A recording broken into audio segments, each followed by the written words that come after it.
സാഹചര്യം ഇപ്പൊ ഇന്നത്തെ ദിവസം എനിക്ക് തോന്നുന്നില്ല. നാളെ ദൈവത്തിന്റെ നിശ്ചയം എന്താണെന്ന് എനിക്ക് അറിയത്തില്ല.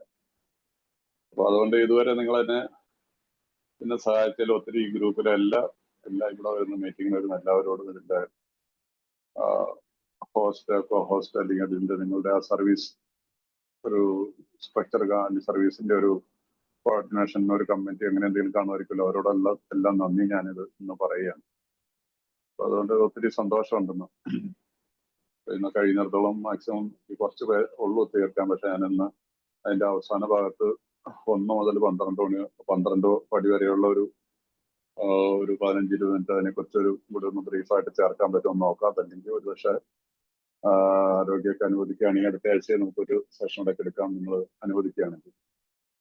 അപ്പോൾ നമ്മൾ കഴിഞ്ഞ ദിവസം 12ാമത്തെ പടിയുടെ അവസാന ഭാഗത്തേക്ക് നമ്മൾ എത്തിയിരിക്കുകയാണ്. നമുക്ക് എല്ലാവർക്കും ഒരിക്കൽ കൂടി ഒന്നുകൂടെ പറയുകയാണ്, ഇത് വളരെ ഒരു യാദൃച്ഛികമായിട്ട് സംഭവിച്ച ഒരു കൂട്ടായ്മയല്ല. നമുക്കിന്ന് ലോകത്ത് നമ്മുടെ നാട്ടിലൊക്കെ ഒരുപാട് കൂട്ടായ്മകളുണ്ട്. എല്ലാ മതങ്ങൾക്കും കൂട്ടായ്മകളുണ്ട്. NSS, SNDP, YMCA, വൈസ്മെൻസ് ഇതൊക്കെ ഒരു ആത്മീയ തലത്തിൽ നിന്നുകൊണ്ട് പ്രവർത്തിക്കുന്ന സംഘടനകളാണ്. അയ്യപ്പ സേവാ സമിതി, അതുപോലെ തന്നെ ഒത്തിരി ഉണ്ട്. ഹിന്ദു ഐക്യവേദി. ഇതൊന്നും യാദൃച്ഛികം, അതിനൊക്കെ ഒരു പ്ലാനിങ്ങോടെ കൂടി അതിൻ്റെ ഒരു ആവശ്യകാലത്ത് വന്നു. അതൊക്കെ വർഷങ്ങളായിട്ട് നിലനിന്ന് പോകുന്നു. നമുക്കിപ്പോൾ അതിനകത്തേക്കൊന്നും വന്നു. പക്ഷെ നമ്മളുടെ ഈ ഒരു കാര്യത്തില് അമിത മദ്യപാനാസക്തി മൂലം കഷ്ടപ്പെട്ടുകൊണ്ടിരുന്ന ലക്ഷക്കണക്കിന് മൺമറഞ്ഞു പോയി ലക്ഷക്കണക്കിന് ആളുകൾ, അല്ലെങ്കിൽ കോടിയോളം ആളുകൾ, ഇതിൽ കൂടി അവരുടെ കുടുംബങ്ങളും വളരെയധികം സഫർ ചെയ്തുകൊണ്ട് കഷ്ടപ്പെട്ട് ജീവിച്ചിരുന്ന ഒരു കാലഘട്ടത്തിലുണ്ടായ ഒരു ദൈവികമായിട്ടുള്ളൊരു ഇടപെടലാണ് ആൽക്കഹോളിക്സ് അനോണിമസ്. ഇങ്ങനെയുള്ളൊരു അവകാശം വേറെ ഒരു സംഘടനയ്ക്ക് അവകാശപ്പെടാൻ പറ്റുന്നില്ല. എല്ലാ കൂട്ടായ്മകൾക്കും പിന്നിൽ വ്യക്തികളുണ്ടായിരുന്നു. ഇവിടെ വ്യക്തികളില്ലാതെ സംഭവിച്ച ഒരു മഹാ അത്ഭുതമാണ് ആൽക്കഹോളിക്സ് അനോണിമസ്. അപ്പൊ അതിന് ദൈവം തെരഞ്ഞെടുത്ത ഒരു വ്യക്തിയായിരുന്നു ബിൽ വിൽസൺ. അദ്ദേഹത്തിന് അതിന് ഭാഗ്യമുണ്ടായി. ആ അദ്ദേഹത്തിന് കിട്ടിയ ഭാഗ്യം അദ്ദേഹത്തിന്റെ കയ്യിൽ ഒതുക്കി സൂക്ഷിച്ചില്ല. അദ്ദേഹത്തിന് അത് കാരണം ദൈവികമായിട്ടുള്ള ഇടപെടലാണ്. അദ്ദേഹത്തിനെ കൊണ്ട് ഓരോരോ കാര്യങ്ങളും മുന്നോട്ടുള്ള കാര്യങ്ങൾ തോന്നിപ്പിക്കുകയാണ് ചെയ്യുന്നത്.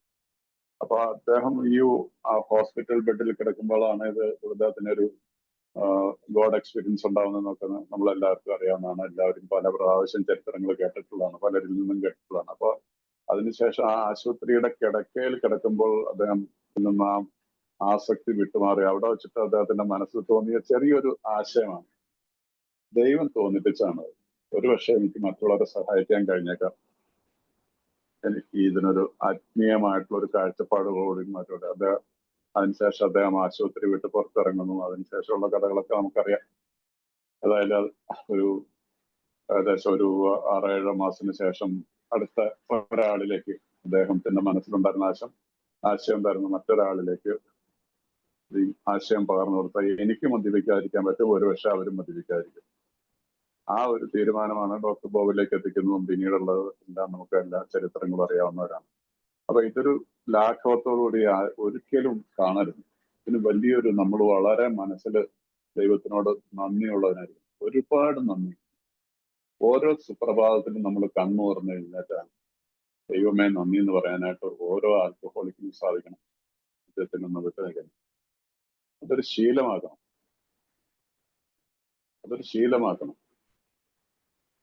നമ്മൾ ഒത്തിരി വർഷങ്ങളോളം മദ്യപിച്ചിട്ട് രാവിലെ എണീറ്റത് എങ്ങനെയാണെന്നുള്ളത് നമുക്ക് ഓരോരുത്തരുടെ ജീവിതാനുഭവത്തിൽ നിന്ന് അറിയാം. ഇവിടെ അതിന് ടോട്ടലി വിരുദ്ധമായിട്ട് ദൈവമേ നന്ദി ഇത്രയും പറഞ്ഞാൽ മതി.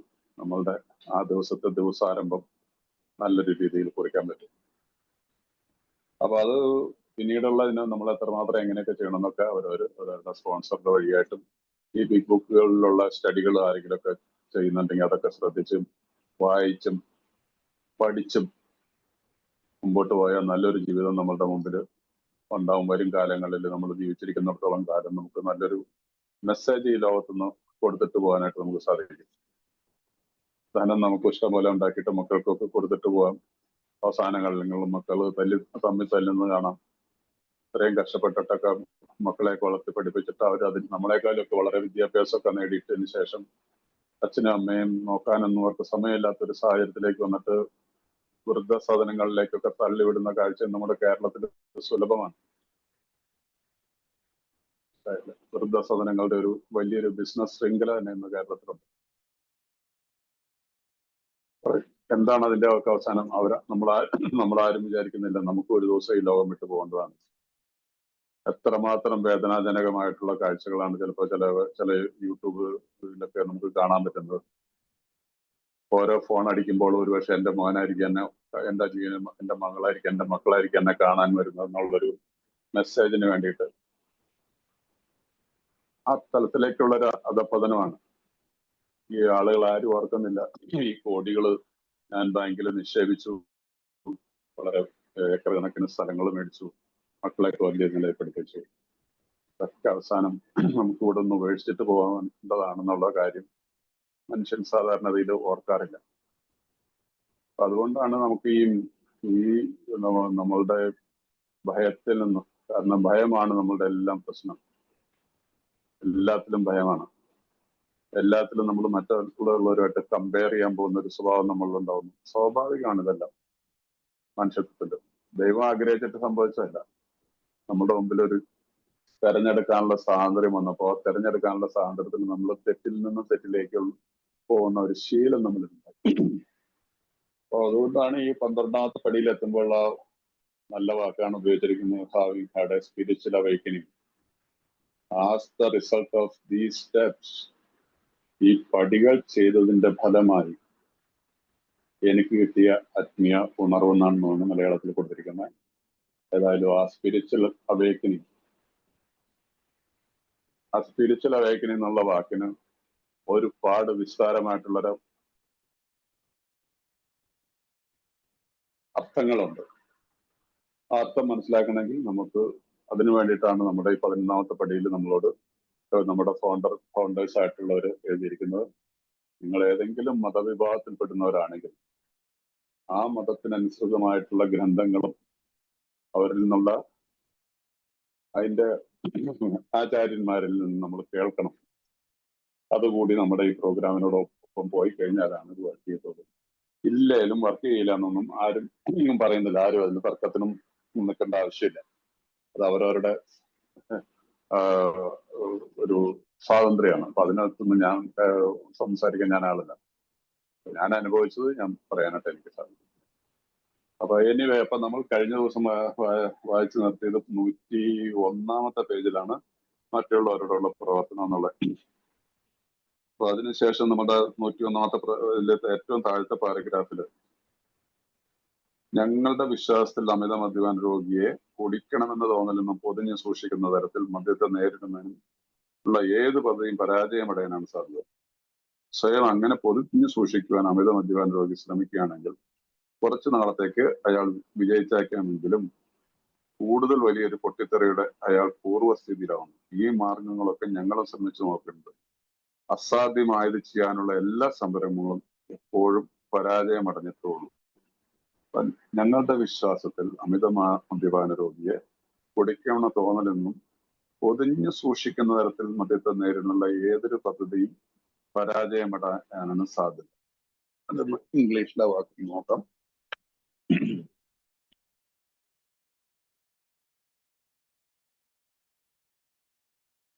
Yes. In our belief, any scheme of combating alcoholism which proposes to shield the sick man from temptation is doomed to failure. If the alcoholic tries to shield himself, he may succeed for a time, but he usually winds up with a bigger explosion than ever. We have tried these methods. These attempts to do the impossible have always failed. അപ്പൊ ഈ ഒരു കാര്യത്തിൽ നമ്മൾ വളരെ ഒരു മദ്യപാനിയെ സഹായിക്കുന്ന നമ്മളിവിടെ അദ്ദേഹത്തിന്റെ രോഗത്തെ ഒളിച്ചു വെച്ചുകൊണ്ട് അദ്ദേഹത്തെ റിക്കവറിയിലേക്ക് കൊണ്ടുവരാൻ ചില എന്താണ് വലിയ ഉന്നത തലത്തിലിരിക്കുന്ന ആളുകള്, വലിയ ഒരു ലോയർ, ജഡ്ജി, ഇവർക്കൊക്കെ രോഗം വരാൻ പാടില്ലാതെയൊന്നുമില്ല. അതായത് ഒരുപാട് പേര് ഇങ്ങനെ അതിനകത്ത് ഈ ലോകത്ത് നിന്ന് പോയിട്ടുമുണ്ട്. ചിലർക്ക് അവരുടെ അനോണിമിറ്റിയെ വെളിപ്പെടുത്താനായിട്ടുള്ള വളരെ മടിയോട് കൂടിയൊക്കെ ഉണ്ടാവും. അവിടെ നമ്മളും അതിനൊക്കെ കൂട്ടുനിൽക്കും. അപ്പൊ അതുകൊണ്ട് ഈ രോഗത്തെ അങ്ങനെ പൊതിഞ്ഞു സൂക്ഷിച്ചു വെക്കാനായിട്ടുള്ള ഒരു തലത്തിൽ നമ്മൾ ഇതിന് ഒരു മെസ്സേജ് കൊടുക്കരുത് മറ്റൊരാൾക്ക്. കാരണം അതിന് ഗ്രൂപ്പുകളിൽ നമ്മൾ അദ്ദേഹത്തിന് ഒരു അനാമധേയത്തിനുള്ള എല്ലാ സാഹചര്യങ്ങളും കൊടുത്തുകൊണ്ട്, ഞാനിവിടെ ഡൽഹിയിൽ വർക്ക് ചെയ്യുന്നപ്പോ ഡൽഹിയില് മൂന്ന് DCPമാര്, ഡെപ്യൂട്ടി കമ്മീഷണർ ഓഫ് പോലീസസ്, ഒരാള് 2-3 വർഷമൊക്കെ വന്നുകൊണ്ടിരുന്നു. ഒരാള് എനിക്ക് തോന്നുന്നു ഒരു വർഷം കഴിഞ്ഞപ്പോ അദ്ദേഹം റിക്കവറി ഇല്ലായിരുന്നു. പിന്നീട് നമ്മൾ അന്വേഷിക്കാൻ പോകുന്നില്ല. ഒരാള് അദ്ദേഹം സോബറാണ്. ഇന്ന് അദ്ദേഹം ഇവിടെ ഡൽഹിയിൽ ഒരു വലിയൊരു റിഹാബ് നടത്തുന്നുണ്ട്, പേര് കേട്ടോ റിഹാബ്. അവരുടെയൊക്കെ അനോണിമിറ്റി കഴിയുന്നതും ഗ്രൂപ്പുകളിലൊക്കെ സൂക്ഷിച്ചിരുന്നു. 2 പേർക്ക് വളരെ നിർബന്ധം ഉണ്ടായിരുന്നു അനോണിമിറ്റി വേണമെന്നുള്ളത്. പക്ഷെ ഒരാൾക്ക് അത്ര വലിയ നിർബന്ധമൊന്നുമില്ല. പക്ഷെ എത്രയൊക്കെ സൂക്ഷിച്ചാലും ഇത് പുറത്തു വരാതിരിക്കാൻ പറ്റും. കാരണം DCPമാർക്കുള്ള എസ്കോർട്ട് വരുന്ന വണ്ടികളൊക്കെ മീറ്റിംഗ് ചർച്ചിന്റെ പുറത്ത് അവിടെ എവിടെയൊക്കെ ആയിട്ട് മാറ്റിയിട്ടെങ്കിലും ആളുകൾക്കൊക്കെ മനസ്സിലാവും. പിന്നെ അവരുടെ ശരീരം ഒരു ഭാഷയുണ്ട്, നമുക്കറിയാം. ഒരു പട്ടാളക്കാരനെ കണ്ടു കഴിഞ്ഞാൽ നമുക്ക് ഏകദേശം അദ്ദേഹത്തിന്റെ നടപ്പും കണ്ടു കഴിഞ്ഞാൽ നമുക്കറിയാം ഇയാളൊരു സർവീസ് പേഴ്സണലാണെന്നുള്ളത്. എനിവേ, അപ്പൊ ഇതിൽ നിന്ന് നമുക്ക് ഒരു പരിധി കൂടുതൽ മൂടി വെച്ചുകൊണ്ടൊന്നും പോകാൻ പറ്റില്ല.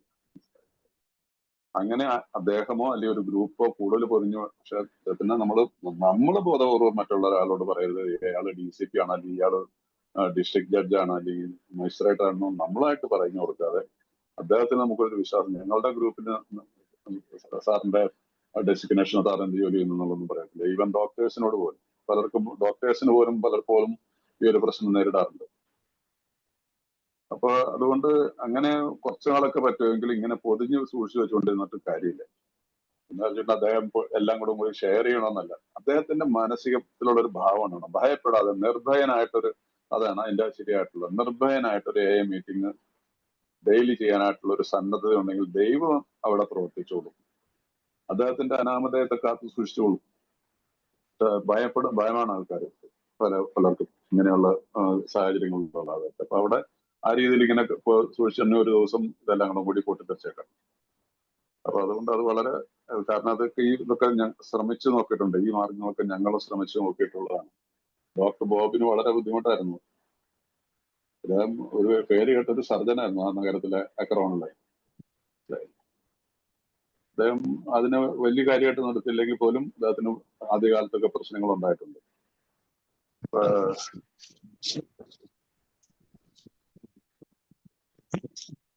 ഫ്രാൻസിസിന്റെ മൈക്കോണെന്ന് തോന്നുന്നു, ആരെങ്കിലും ഒന്ന് മ്യൂട്ട് ചെയ്തേക്കോട്ടെ. അപ്പൊ നാം അവിടെ ഉണ്ടായിരിക്കേണ്ട അത്യാവശ്യം ഉണ്ടെങ്കിൽ കൂടി നടക്കുന്ന ഒരു സ്ഥലത്തെ ഒഴിവാക്കുക എന്നാണ് ഞങ്ങളുടെ നിയമം. ബാറുകൾ, നിശാ ക്ലബുകൾ, നൃത്തശാലകൾ, വിരുന്നുവേളകൾ, വിവാഹങ്ങൾ, വെറും കൂടി മാത്രം നടക്കുന്ന ഇടങ്ങൾ എന്നിവയെല്ലാം ഇതിൽപ്പെടും. അവിടെ അമിതമദ്യപാനം കുറിച്ച് അനുഭവമുള്ള ഒരാൾക്ക് ഇത് കുടിക്കാൻ അനുവാദം നൽകുന്ന ഏർപ്പാടായിട്ടൊന്നും പക്ഷെ അങ്ങനെയല്ല. അപ്പൊ ഇങ്ങനെയുള്ള സാഹചര്യങ്ങളിൽ പലപ്പോഴും നമ്മൾ ഇതിനൊരു വളരെ നിർബന്ധ ബുദ്ധിയോട് കൂടിയിട്ട് ഇപ്പൊ ചില വലിയ പോസ്റ്റുകളിലൊക്കെ ഇരിക്കുന്ന ആൾക്കാരായാലും നമ്മൾ സാധാരണക്കാരാണ്, വെറും സാധാരണക്കാരായിട്ടുള്ള ആളുകളാണെങ്കിലും നമ്മൾ ഇതിനെക്കുറിച്ച് ചർച്ച ചെയ്തുകൊണ്ടുന്നത് മദ്യത്തിൽ നിന്ന് എവിടെയൊക്കെ നമ്മൾ മാറി നിൽക്കണം എന്നുള്ള രീതിയിലുള്ള ഒരു ചർച്ചയ്ക്കിടയിൽ വന്നൊരു ഭാഗമാണ് ഇപ്പൊ ഞാൻ പറഞ്ഞത്. അതിനുശേഷം വരുന്നത്, നമ്മൾ ഏതെങ്കിലും ഒരു സ്ഥലത്ത് ഒരു കല്യാണത്തിനോ അല്ലെങ്കിൽ ഒരു പാർട്ടിയിലോ നമുക്ക് പോയേ പറ്റൂ. എന്റെ സഹോദരിയുടെ മകന്റെ കല്യാണമാണ്, എനിക്കറിയാം അവിടെ മദ്യം വിളമ്പും. നമ്മുടെ നാട്ടിലത്തെ രീതി അനുസരിച്ച് ഏത് മതത്തിലുള്ള, ഇസ്ലാമിലല്ലാത്ത മറ്റെല്ലാ മതങ്ങളിലും മദ്യം വിളമ്പുന്ന ഒരു പരിപാടിയുണ്ട്. തലേദിവസം ബാച്ചിലേഴ്സ് പാർട്ടി എന്ന് പറഞ്ഞിട്ടോ, അതിന്റെ തലേദിവസം ബാച്ചിലേഴ്സ് പാർട്ടി ഉണ്ട്. അങ്ങനെ പിന്നെ എല്ലാ മതങ്ങൾക്കും അത് നമുക്ക് എല്ലാവർക്കും അറിയാവുന്നതാണ്. അപ്പൊ അവിടെ പോകാതിരിക്കാന്നിടത്ത് നമുക്ക് പോകാതിരിക്കാൻ പറ്റത്തില്ല. അപ്പൊ നമ്മൾ അവിടെ പോവുക എന്നുള്ളത് ഒരു സാധാരണമായിട്ടുള്ള ഒരു കാര്യമാണ്, പോകണം. പക്ഷെ അതുപോലെ തന്നെ ഇപ്പൊ ബാറ് ആയിട്ടുള്ള ഒരു സ്ഥലത്ത് എന്തെങ്കിലും പല കാര്യങ്ങൾക്കായിട്ട് പോകേണ്ട ആവശ്യം ഉണ്ടാകും. അവിടുത്തെ അതിന്റെ ഉടമസ്ഥനായിട്ട് നമുക്ക് എന്തെങ്കിലും സാമ്പത്തികമായിട്ടുള്ള പ്രശ്നങ്ങൾ ഉണ്ടാവുക, അല്ലെങ്കിൽ നമ്മളെ പല കാര്യങ്ങൾ അവിടെ ഹോട്ടലിലേക്ക് നമ്മൾ സപ്ലൈ ചെയ്യുന്നുണ്ടാവുക, അതിന്റെ കാശുകളൊക്കെ മേടിക്കാനായിട്ട് നമുക്ക് പോകാതിരിക്കാൻ പറ്റത്തില്ല. ബാറിൽ പോയി ഇറങ്ങിയത് നമ്മൾ ചിലർ വിചാരിക്കും ബാറിൽ നിന്ന് ഇറങ്ങി വരുമ്പോൾ ആൾക്കാരെന്ത് വിചാരിക്കും, ഞാൻ വെള്ളടി നിർത്തി എന്നുള്ളതൊക്കെ കേൾക്കും. പക്ഷേ ബാറിൽ തന്നെ മിക്കവാറും ദിവസം ഇറങ്ങി ഇങ്ങനെയൊക്കെയുള്ള അനാവശ്യമായിട്ടുള്ള ചിന്തകളൊക്കെ നമ്മൾ മാറ്റി വയ്ക്കണം, ഭയക്കരുത്. അതുപോലെ തന്നെ നൃത്തശാലകൾ, അതൊക്കെ നമ്മുടെ ഇന്ത്യൻ ഇതിലൊന്നും ഇല്ല, എന്നാലും നഗരങ്ങളിലൊക്കെ ഉണ്ട്, മെട്രോ നഗരങ്ങളിലൊക്കെ ഉണ്ടല്ലോ പബ്ബുകള്, ഇതുപോലെയുള്ള ഡിസ്കോടെക്സ് ഒക്കെ ഉണ്ട്. മുംബൈയിൽ ധാരാളം ഉണ്ട്. അപ്പൊ ഡൽഹിയിലും ഉണ്ട് കുറെയൊക്കെ. അതുപോലെ തന്നെ വിവാഹങ്ങൾ ഇപ്പൊ നേരത്തെ പറഞ്ഞാണ്. അതുപോലെ തന്നെ വെറും കുടി മാത്രം നടക്കണമെന്നില്ല, ദിവസവും വെറും കുടി മാത്രം നടക്കുന്ന ഒരുപാട് ക്ലബ്ബുകളുണ്ട് നമ്മുടെ നാട്ടിൽ. ഞാൻ ഒരു ക്ലബിന്റെ പേരെടുത്ത് പറയുന്നില്ല, നിങ്ങൾക്കറിയാം. ഒരുപാട് ക്ലബ്ബുകളുണ്ട്. ഇന്ന് പലരും പൈസയൊക്കെ ഉള്ളവർ നമ്മുടെ കേരളത്തിലെ ഒരു രീതി അനുസരിച്ച് സാധാരണ ഹോട്ടൽ ബാറുകളിൽ പോയി കുടിക്കാൻ പോകാറില്ല. വളരെ കുറച്ച് ആൾക്കാരെ പോകുന്നു. അവരൊക്കെ പ്രാദേശികമായിട്ട് ചില ക്ലബ്ബുകൾ നിയമത്തിനെ വളച്ചൊടിച്ച് കാശ് കൊടുത്തിട്ട് അവിടെ മദ്യം ഇത്ര ലിറ്റർ വരെ മദ്യം ഉപയോഗിക്കാന്നുള്ളൊരു ഇത് മേടിച്ചിട്ട് അതിന്റെ പെർമിറ്റ് മേടിച്ച് വെച്ചിട്ട് എല്ലാ മാസവും ആ ഏറിയ പോലീസ് സ്റ്റേഷനിലൊക്കെ കാശ് കൊടുത്തിട്ടായിരിക്കണം അവർ എന്നും മദ്യമുണ്ട്, ചീട്ടുകളിൽ നടക്കുന്നുണ്ടാവും. അപ്പൊ ഭയങ്കര ഹെവി ആയിട്ടുള്ള ചീട്ടുകളൊന്നും ആയിരിക്കണമെന്നില്ല, ടൈം പാസിന്. അതിന്റെ കൂട്ടത്തിൽ അവരവരുടെ എല്ലാവർക്കും അവരവരുടേതായിട്ടുള്ള, എനിക്കറിയാം, ഞാൻ അങ്ങനെ പോകുന്നത് എൻ്റെ ഒരു കൂട്ടുകാരന്റെ കൂടെ ഞാൻ ഇടയ്ക്ക് പോകും. കുറച്ചേരം ഇരിക്കുള്ളൂ. അവന്മാരെല്ലാവരും കാണാമെന്ന് വർത്താനം പറയുമ്പോൾ 10-15 മിനിറ്റ് വരും. ഞാനൊരു സോഡ കുടിച്ച് കുറച്ചേരൊക്കെ ഇരിക്കും. ഞാൻ ചീട്ട് കളിക്കത്തില്ല, എനിക്കറിയത്തില്ല.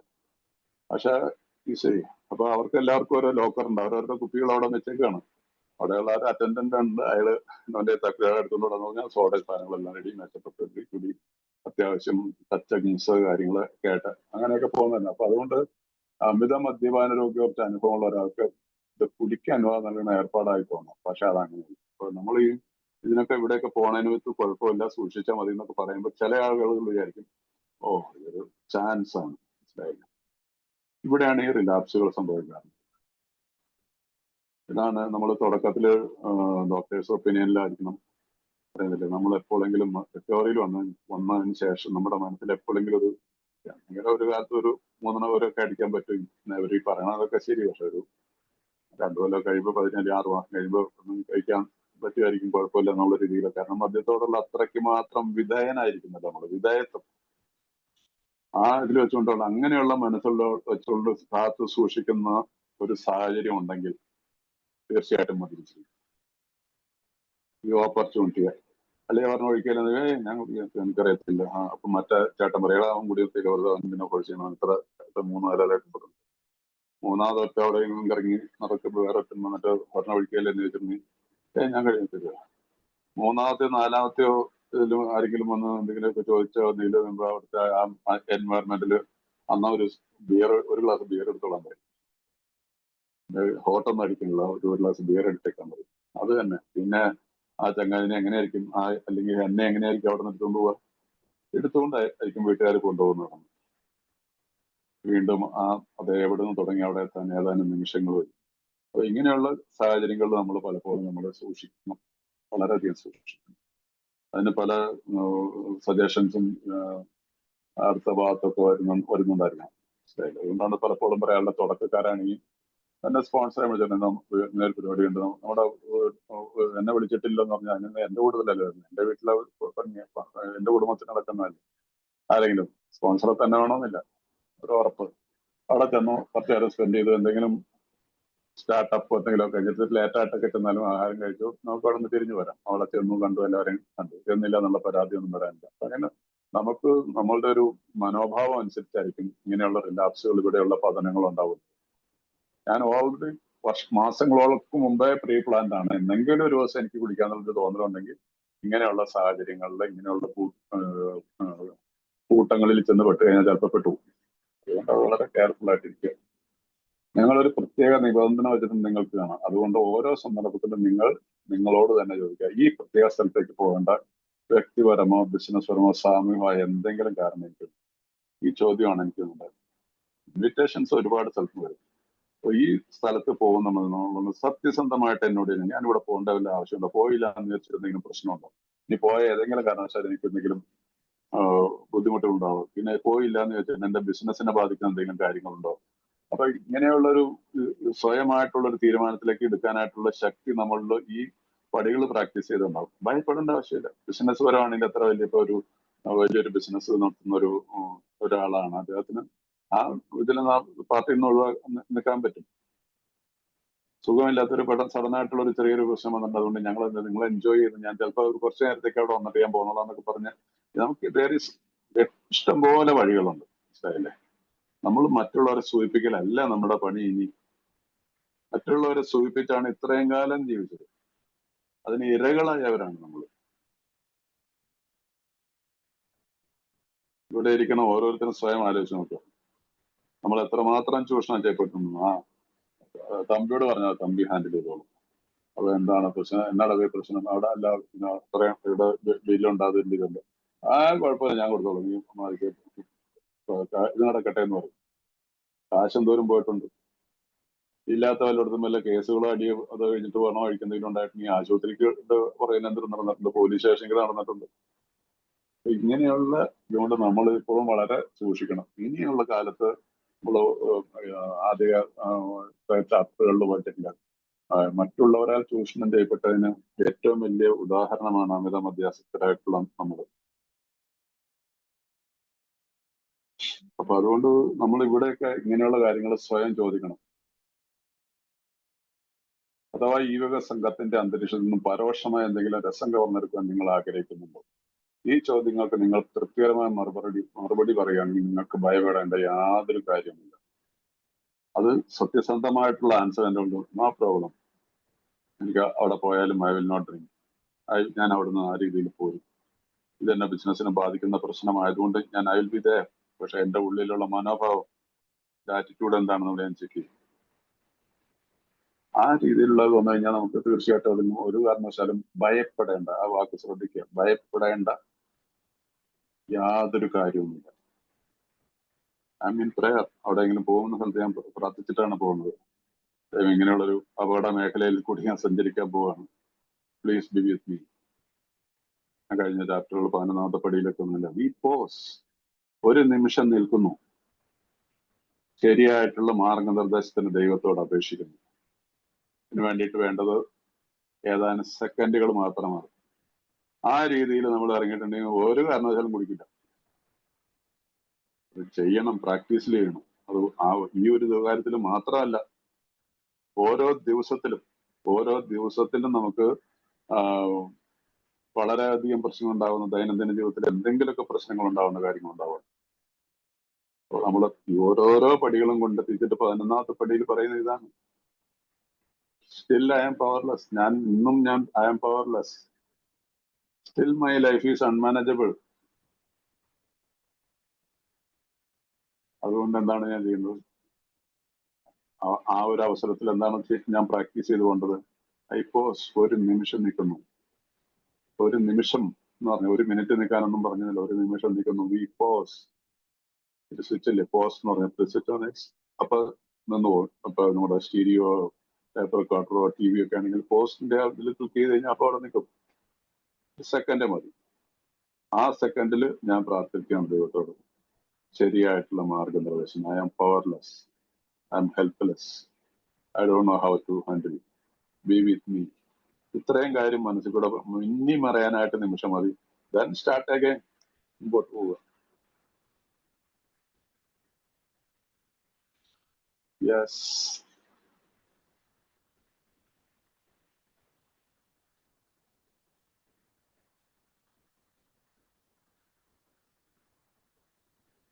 അത്ര സ്ഥലങ്ങളിൽ പോകുക. എവിടെ നിന്നകന്നവർക്ക് എന്താണ് കൂടുതൽ നല്ലതെന്ന് വെച്ചാൽ അത് ചെയ്യുക. പക്ഷെ നിങ്ങൾ യാത്ര ചെയ്യാവുന്നതിന് മുമ്പ് പൂർണ്ണമായും നിങ്ങളൊരു ആത്മീയ തലത്തിലാണെന്ന് ഉറപ്പുവരുത്തുകയും ചെയ്യുക. അത്തരം സമൂഹത്തിലേക്ക് നിങ്ങൾക്ക് എന്ത് ചെയ്യാനാണെന്ന് ചിന്തിക്കുക. പക്ഷെ നിങ്ങൾ പതർച്ച ഉള്ളവനാണെങ്കിൽ നിങ്ങൾ വേറൊരു അമിത മദ്യപാന രോഗിയുടെ ഒടൊത്ത് പ്രവർത്തിക്കുന്നതായിരിക്കും നല്ലത്. വേറൊരു അമിത മദ്യപാന, നിങ്ങൾ പതറുന്ന ഒരു സാഹചര്യമാണ്. ഐ എം നോട്ട് ഷുവർ, അവിടെ പോയി കഴിഞ്ഞാൽ കുടിക്കുക എന്നുള്ളത് തോന്നുന്നുണ്ടെങ്കിൽ മലയാളത്തിൽ അത് ഇരിക്കുന്ന വേറൊരു വ്യക്തിയോടൊപ്പം പ്രവർത്തിക്കാനാണ്. അത് പ്രവർത്തിക്കാനൊന്നും ആയിരിക്കത്തില്ല.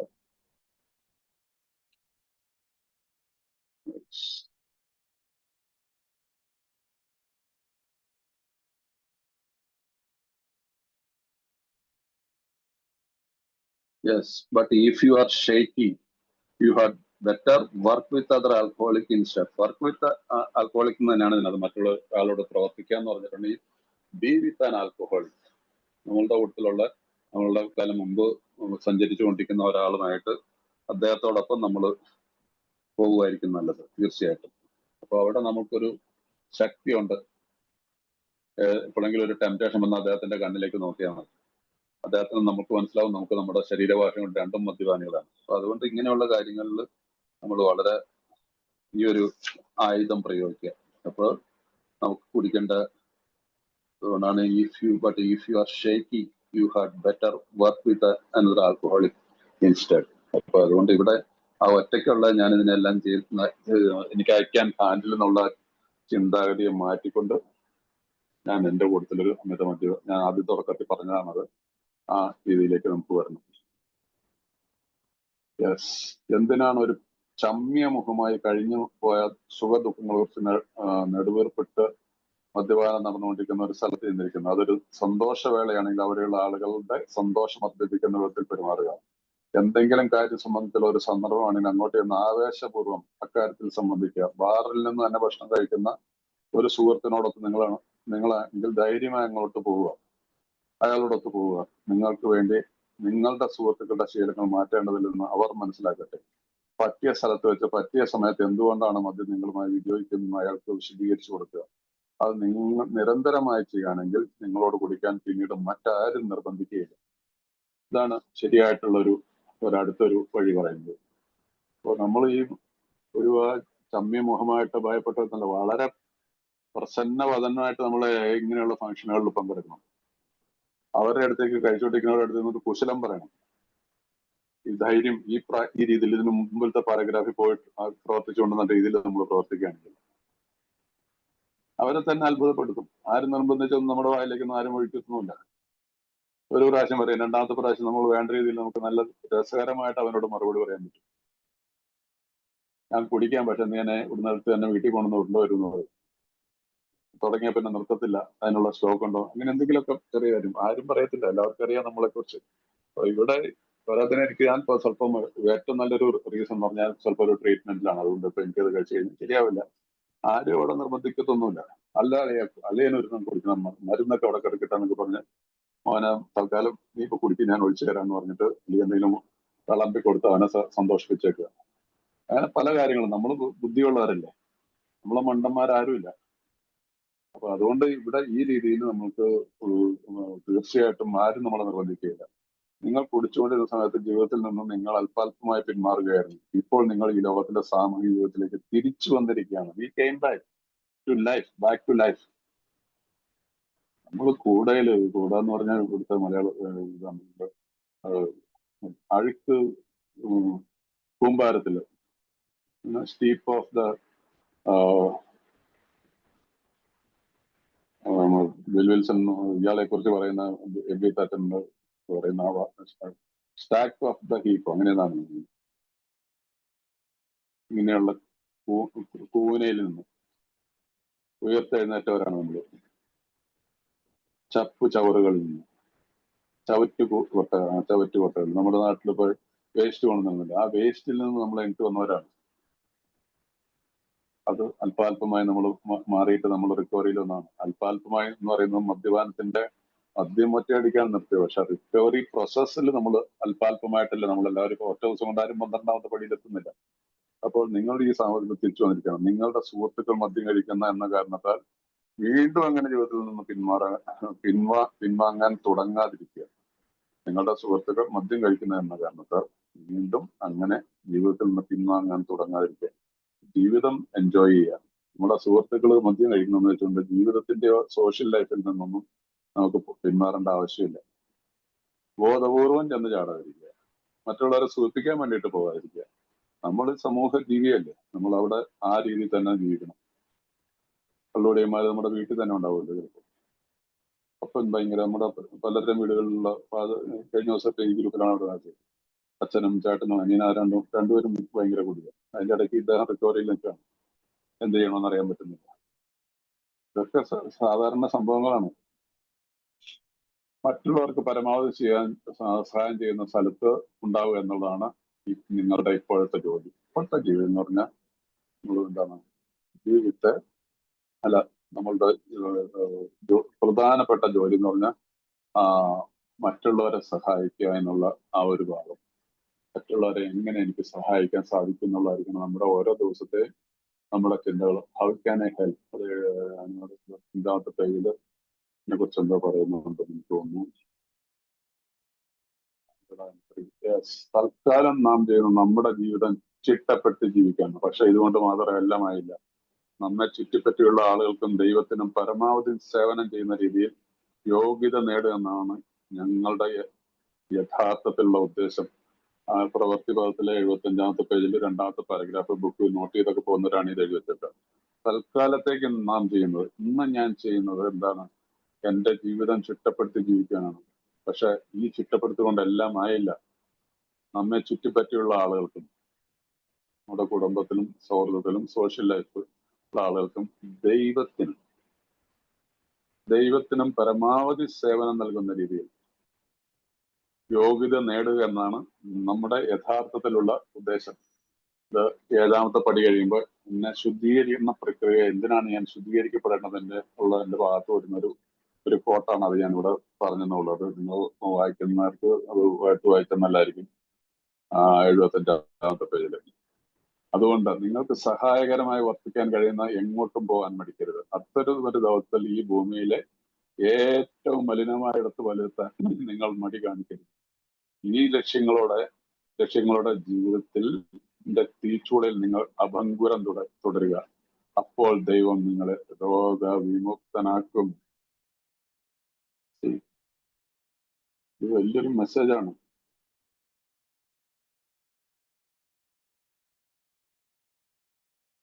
നമ്മൾ പറയുന്നില്ലേ, സ്നേഹവും സഹിഷ്ണുതയുമാണ് നമ്മുടെ നിയമസംഹിത. ഈ സ്നേഹവും സഹിഷ്ണുതയും ഇല്ലാതെ ആരും വിചാരിക്കണ്ട, ഞാനും വിചാരിക്കണ്ട ഞാൻ റിക്കവറിയിലാണ്, ഞാൻ ഇത്ര വർഷമായി, അതുകൊണ്ട് എനിക്കെല്ലാം അറിയാം, ബിഗ് ബുക്ക് കാണാതെ ഓരോരോ പേജിൽ നോക്കി പറയാം. നോ വേ, ഒരർത്ഥവുമില്ല ഈ രീതിയിലുള്ള ഒരു ജീവിതം ജീവിച്ചിട്ടുണ്ടെങ്കിൽ. മറ്റുള്ളവർക്ക് പരമാവധി സഹായം ചെയ്യാൻ കഴിയുന്ന സ്ഥലത്തുണ്ടാവുക എന്നതാണ് ഇപ്പോഴത്തെ നിങ്ങളുടെ ജോലി. അതിന്റെ അർത്ഥം വീടും കൂടും വിട്ടിട്ട് ലോകത്തിലേക്ക് ഇറങ്ങിച്ചെല്ലുക എന്നുള്ളതല്ല. എപ്പോഴെങ്കിലും എവിടെയെങ്കിലും ആരെങ്കിലും സഹായത്തിന് അഭ്യർത്ഥിച്ചാൽ അവിടെ ഏയുടെ കരഹസ്തം, സഹായഹസ്തം ഉണ്ടായിരിക്കണമെന്നുള്ളത് എന്റെ ഉത്തരവാദിത്വമാണ്.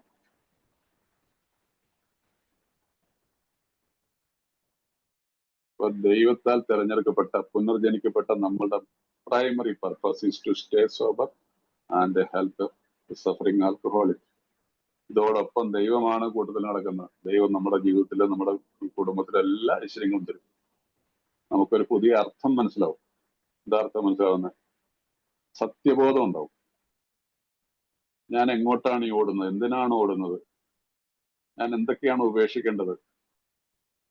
അതുകൊണ്ട് ഈ രീതിയിലുള്ള വരുമ്പോ ഈ എന്താണ്, അത്തരം ഒരു ദൗത്യത്തിൽ ഭൂമിയിലെ ഏറ്റവും മലിനമായ, എത്ര പേർക്കും സാധിക്കും പാവപ്പെട്ട കുടിലുകളിലേക്കും ലക്ഷംവീട് കോളനിയിലേക്കും പോയിട്ട് 12 സ്റ്റെപ്പ് ചെയ്യാനായിട്ട്?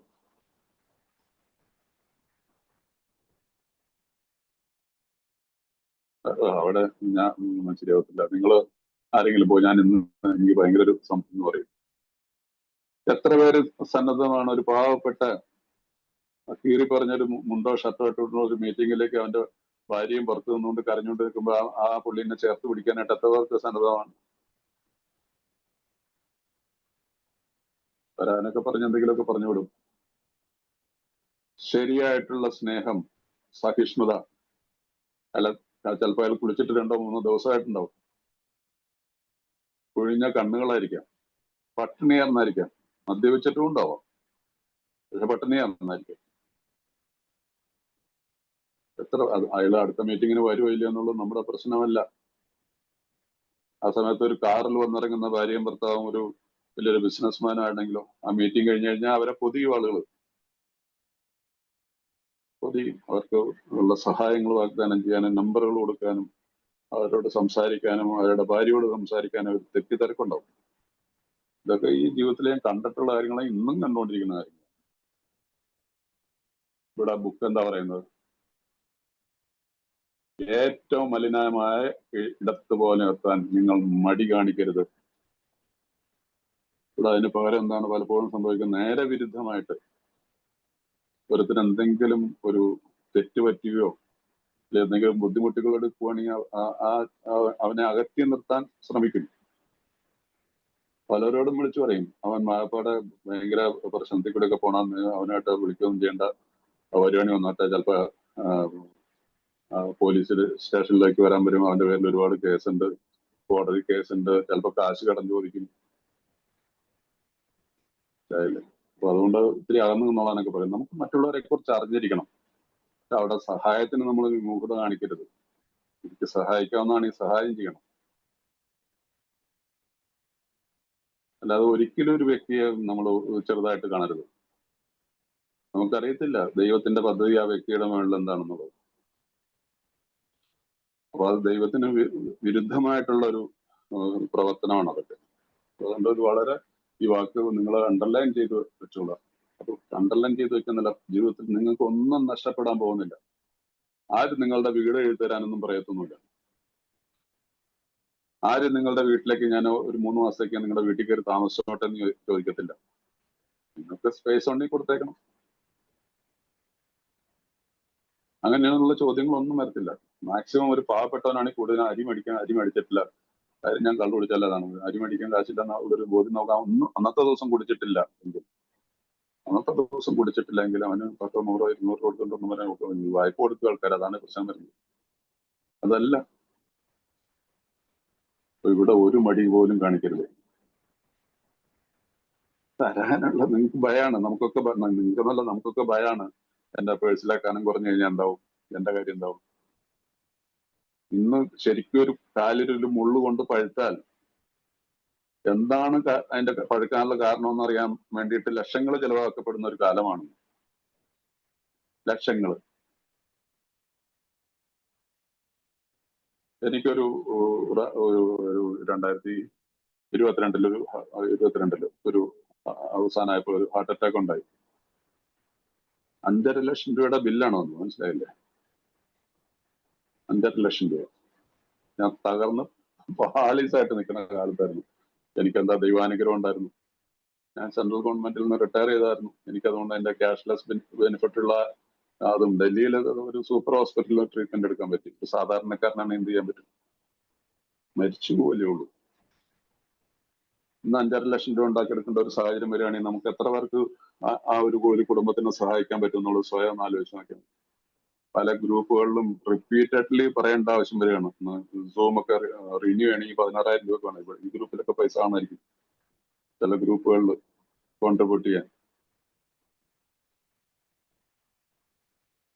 അപ്പൊ എന്താ നമ്മൾ ഇതിൽ നിന്നൊക്കെ പഠിക്കുന്ന ഈ പുസ്തകത്തിനും ഒരു കാരണവശാലും മടി കാണിക്കരുത്. അത് ഏറ്റവും വലിയ, അങ്ങനെയുള്ള ഒരു സഹായം ചോദിക്കുന്ന ആളോട് നമുക്ക് നന്ദി തോന്നണം. ദൈവമേ, ഇന്ന് എനിക്ക് അദ്ദേഹത്തിന് സഹായം ചെയ്യാനായിട്ടുള്ള അദ്ദേഹം എനിക്ക് അതിനുള്ളൊരു അവസരം തന്നുള്ളൂ, താങ്ക് യു എന്ന് പറഞ്ഞിട്ട് കൊടുക്കുക. ഈ ലക്ഷ്യത്തോടെ ജീവിതത്തിന്റെ ഈ തീച്ചൂളെ നിങ്ങൾ പങ്കെടുത്തില്ല. ഒരു ഭയമുണ്ട്. ജീവിതമാണെന്നുള്ളത് തീച്ചൂളയാണ് ഏതെങ്കിലും വിധത്തില്.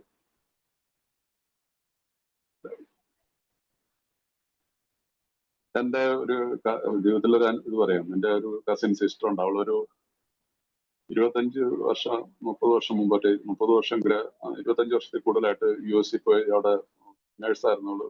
അവിടെ ഒരു ചങ്ങാന വലിയൊരു ബിസിനസ്മാൻ ആയിട്ടുള്ള ഒരു മലയാളിയെ തന്നെയാണ് കല്യാണം കഴിച്ച് ജീവിച്ചത്. ലാസ്റ്റ് ടൈം ഞാൻ അവിടെ ഒരു 2 വർഷം 3 വർഷം കണ്ടപ്പോൾ അവള് ടോട്ടലി ഒരു ഡിപ്രഷനിലാണ്. നിനക്ക് എന്ത് പറ്റി? ആകപ്പാടെ വല്ലാണ്ടൊക്കെ ഇരിക്കുന്നത്. അപ്പൊ എന്നെക്കാളും ഒരു 8 വയസ്സിനെങ്കിലും താഴെയുള്ളതാണ്. എന്താ വല്ല ഒരു കാണാൻ നല്ല സുന്ദരിയായിരുന്നു അവള് ചെറുപ്പത്തിൽ. അപ്പൊ ആകപ്പാടെ അപ്പൊ എന്നോട് വളരെ അടുപ്പമുണ്ടായിരുന്നു. അപ്പൊ ഇങ്ങനെ പറഞ്ഞു, 3 പെൺപിള്ളേരാണ്, 3 പേരും കല്യാണം കഴിക്കുന്നില്ല, കല്യാണം കഴിക്കാൻ തയ്യാറല്ല. ഒരാള് ഡോക്ടറാണ്, ഒരാള് നേഴ്സാണ്, ഒരാളെന്തോ ചെയ്യണം. 3 പേർക്കും കല്യാണം വേണ്ട. 35, 38 വയസ്സൊക്കെ എത്തിയിരിക്കുന്നു. എപ്പോ വരുന്നു എപ്പോ പോകുന്നു എന്ന് അറിയത്തില്ല. എന്തിനു വേണ്ടിയിട്ട്? What for? നാട്ടിലും കുറെ സ്ഥലം മേടിച്ചിട്ടുണ്ട്, വീട് വന്നിട്ടുണ്ട്, ആരും അതൊന്നും താമസിക്കുന്നൊന്നുമില്ല. അവളുടെ ആംഗ്ലമാരെ ഇടയ്ക്ക് പോയെന്ന് നിങ്ങളെ വെച്ച് വാട്ട് ഫോർ? അതുകൊണ്ട് നിങ്ങൾ US-ലും ഇവിടെ നിൽക്കുമ്പോഴും അവിടെ കഷ്ടപ്പെടുന്നവരുന്നല്ല, നമ്മുടെ നാട്ടിൽ തന്നെ ഉണ്ട് സഹോദരന്മാര് തമ്മിലും 5 സെന്റും 10 സെന്റ് സ്ഥലത്തിന് വേണ്ടിയിട്ടും ഒരു ഫ്ലോറിലെ 5 നിലയുള്ള കെട്ടിടങ്ങളൊക്കെ പണിതിട്ട് അതിന്റെ ഒരു ഫ്ലോറിന് വേണ്ടിയിട്ടൊക്കെ ഉള്ള യുദ്ധങ്ങളും കൊലപാതകങ്ങളും ഒക്കെ നടക്കുന്ന ഒരു കാലഘട്ടമാണ്. എന്തിനു വേണ്ടിയിട്ട്? ഇതാണോ സുഖം എന്ന് പറയുന്നത്? എല്ലാം സമ്പാദിക്കണം. നമ്മൾ കഷ്ടപ്പെട്ട് സമ്പാദിച്ച് നമ്മുടെ മക്കൾക്ക് കൊടുത്തിട്ട് സന്തോഷത്തോടെ പോവുക. അതോടൊപ്പം നമ്മുടെ മുമ്പിൽ ഒരു സഹായത്തിനായിട്ടുള്ള ഒരു ഓപ്പർച്യൂണിറ്റി കിട്ടിയാൽ ദൈവത്തിന് കൊടുക്കുന്ന ദൈവം തന്നതാണ് ഇതെല്ലാം. നമ്മൾ വിചാരിക്കുന്നില്ല എന്റെ പേരിൽ 10 ഏക്കർ സ്ഥലമുണ്ടെന്ന്. നമ്മുടെ ഒന്നും അല്ലത്. ഗവൺമെന്റിന് എപ്പോ വേണമെങ്കിലും തിരിച്ചെടുക്കാവുന്നതുള്ളൂ. എപ്പോ വേണമെങ്കിലും ഏത് സ്ഥലം വേണമെങ്കിലും ഗവൺമെന്റ് തിരിച്ചെടുക്കാം. ഈ കൊച്ചി മെട്രോ വന്നപ്പോ ഭയങ്കര വമ്പന്മാരുടെ കെട്ടിടങ്ങൾ പൊളിച്ചു മാറ്റേണ്ട വന്നില്ലേ? അതിനുള്ള വില കൊടുത്തു കാണും. പക്ഷെ അതാണ് അവർക്ക് ജീവിതകാലം മുഴുവൻ കിട്ടുന്ന ഭയങ്കര ഒരു ഇതാണ് നഷ്ടപ്പെട്ടു പോകുന്നത്.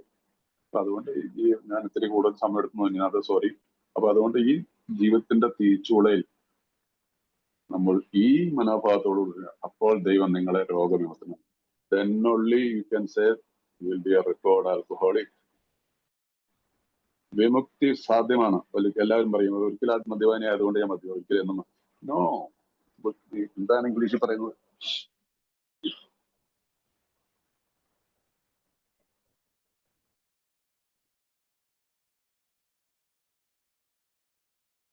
Yes, your job is to be at the place where you may be of maximum helpfulness to others. So never hesitate to go anywhere if you can be helpful. You should not hesitate to visit the most sordid spot on earth on such an errand. Keep on the firing line of life with these motives and God will keep you unharmed. അൺഹാംഡ്. ഒരു മുള്ളു പോലും നിങ്ങളൊക്കെയുള്ള നമുക്ക് ദൈവം കാത്തുകൊള്ളും. അൺഹാംഡ്. നിങ്ങൾക്ക് English അറിയാവുന്നവരിൽ ഒട്ടുമുക്കാറും പേര് അൺഹാംഡ്.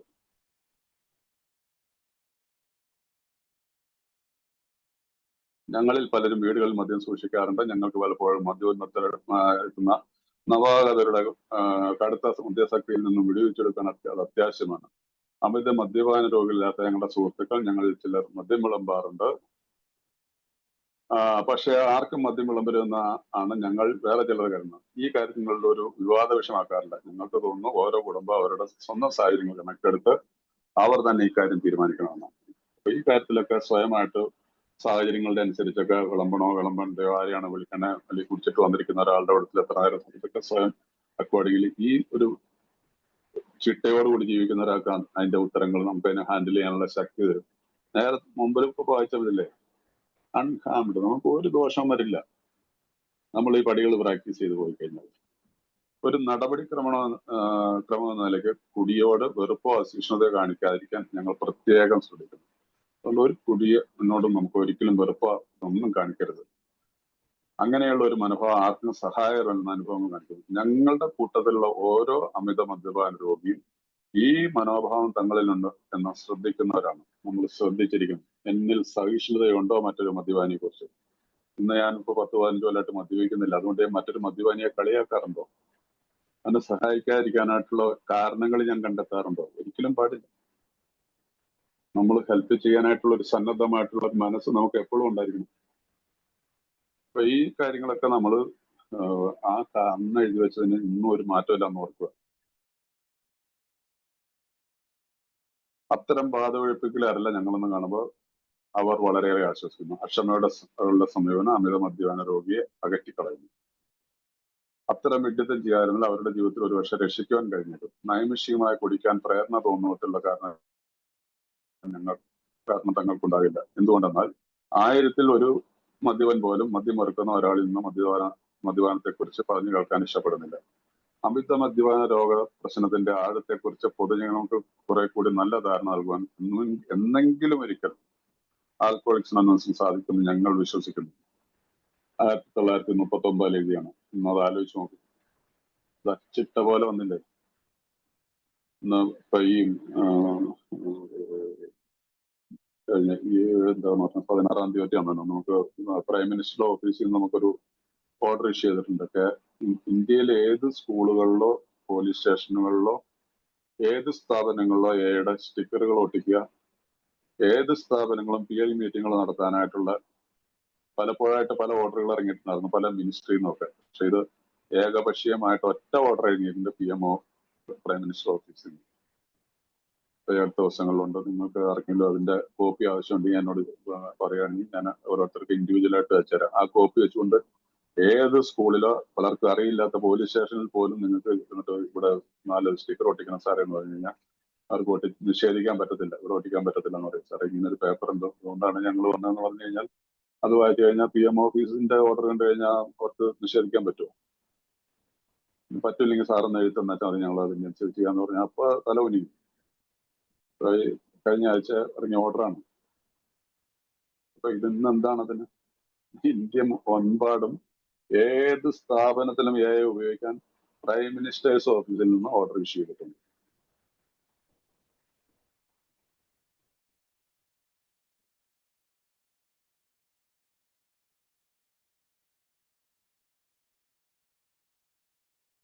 അപ്പൊ അതുകൊണ്ട് അവരുടെ വിശ്വാസം ഇന്ന് പ്രാപ്തിയിലെത്തിരിക്കുന്നുള്ളത്.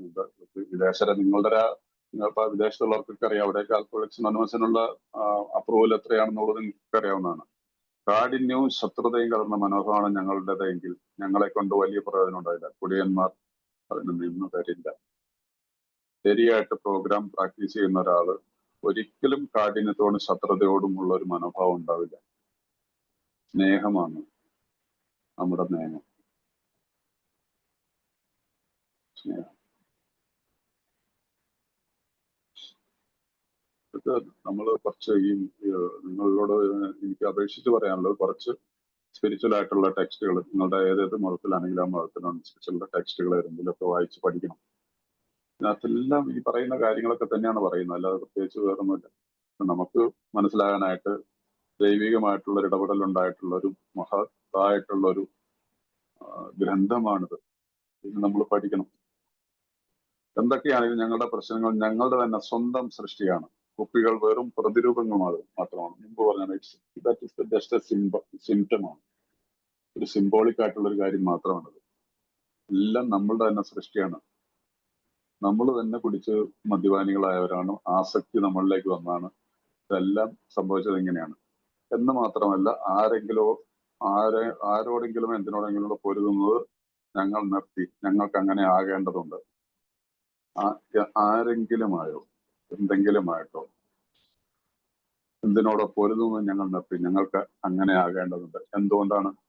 എന്റെ ഈ ചാപ്റ്റർ അവസാനിക്കുമ്പോൾ പറയുന്നതാണ്, ആരോടെങ്കിലുമായിട്ടോ എന്തിനോടെങ്കിലുമായിട്ടോ പൊരുതുന്നത് ഞങ്ങൾ നിർത്തി. ആരെയും ഇടിച്ചു താഴ്ത്തുന്നതിനും ആരെയും കുറ്റം പറയുന്നതും ആരോടും ആരോടെന്ന് പറഞ്ഞാൽ എല്ലാവരും വിടുന്നത് ആരെങ്കിലും ആരോപണങ്ങളും ഇതും ഇതെല്ലാം നമ്മൾ നിർത്തി. എന്തുകൊണ്ടാണെന്നുള്ളത് 83-ാമത്തെ പേജിലുണ്ടാവും. 83-ാമത്തെ പേജില് എന്താണ് അതിന്റെ മധ്യഭാഗത്തുള്ള ചെറിയൊരു പാരഗ്രാഫ് ഉണ്ട്. ആരെങ്കിലുമായോ എന്തെങ്കിലുമായോ പോരാടുന്ന പതിവ് ഞങ്ങൾ നിർത്തി. മദ്യത്തോട് പോലും. കാരണം ഇപ്പോഴേക്കും സുബോധാവസ്ഥ തിരിച്ചു വന്നിട്ടുണ്ടാവും. ഇപ്പോഴേക്കും സുബോധാവസ്ഥ തിരിച്ചു വന്നിട്ടുണ്ടാവും. 12-ാമത്തെ പടിയുടെ അവസാന ഭാഗം പറഞ്ഞു നിർത്തുകയാണ്. ആരെങ്കിലുമായോ എന്തിനോടെങ്കിലും പൊരുതുന്നത് ഞങ്ങൾ നിർത്തി. ഞങ്ങൾക്ക് അങ്ങനെ ആകേണ്ടതുണ്ട്. ഇതാണ് സുബോധം. ശരി, എനിക്ക് കിട്ടിയ സുബോധം നിങ്ങൾക്കും കിട്ടണമെന്ന് നിങ്ങൾ എല്ലാവരും പറയുന്നുണ്ടല്ലോ, ഞാനും പറയുന്നുണ്ട്. ഇത് കിട്ടിയതിന് ശേഷം പറയുക. ഇത് പറഞ്ഞതിന് ശേഷം എടുത്ത് മറ്റവന്റെ അടുത്തുള്ളതിന്റെ ഒരു അംഗത്തിന്റെ കഴുത്തിന് പിടിച്ച് നിൽക്കുവോ, അല്ലെങ്കിൽ അവനെ പിടിച്ചു വെച്ചോ, അവനെ കുറിച്ച് ചീത്ത പറയുക, അവനെ കുറിച്ച് കുറ്റം അവിടെ എവിടെയും പറഞ്ഞു നടക്കുവോ, അല്ലെങ്കിൽ ആ ലോകം മുഴുവൻ അവനെ ഇടിച്ചു താത്തി നടക്കുന്നത് സുബോധമല്ല. ഞാൻ പറയുന്നതല്ല, നമ്മുടെ ബുക്ക് പറയുന്നതാണത്. ആ സഹിഷ്ണുതയാണ് നമുക്ക് ദൈവം തരുന്നത് ഈ 12 പടിയിൽ കൂടി. അപ്പൊ ഈ മറ്റുള്ളവരോടുള്ള പ്രവർത്തനം എന്നുള്ള ചാപ്റ്റർ ഇവിടെ തീരുകയാണ്. അപ്പോ നിങ്ങൾക്ക് പ്രയോജനപ്പെട്ടു എന്ന് ഞാൻ വിശ്വസിക്കുന്നു. അപ്പൊ ഇനിയുള്ള ഭാഗം ഞാൻ അറിയത്തില്ല അത് തീർക്കാൻ പറ്റുമെന്ന്. അല്ല, ഇന്നിപ്പോ ഏതായാലും ഒരു 1/2 മണിക്കൂർ നമുക്ക് ഞാൻ ഉദ്ദേശിച്ചത് എന്താന്ന് വെച്ചാൽ 1 മുതൽ 12 പടി ഉള്ള പടികളെ കുറിച്ചുള്ള ഒരു സംക്ഷിപ്തമായിട്ടുള്ള ഒരു ഇത് 12 പടികളും 12 പാരമ്പര്യങ്ങളും എന്നുള്ള ആ ബുക്കിൽ നിന്ന് എടുത്ത് ഒന്ന് പോകാമെന്ന് വിചാരിച്ചത്. പക്ഷെ അതുകൊണ്ട് ഇന്നിപ്പോ നമ്മുടെ ഈ ബിഗ് ബുക്കിന്റെ സ്റ്റഡി ഇവിടെ വരെ നിർത്തുകയാണ്. അപ്പൊ ഒരു കാര്യം കൂടെ എനിക്ക് പറയാനുണ്ട്. റെക്കോർഡിംഗ് സ്റ്റോപ്പ് ചെയ്തു.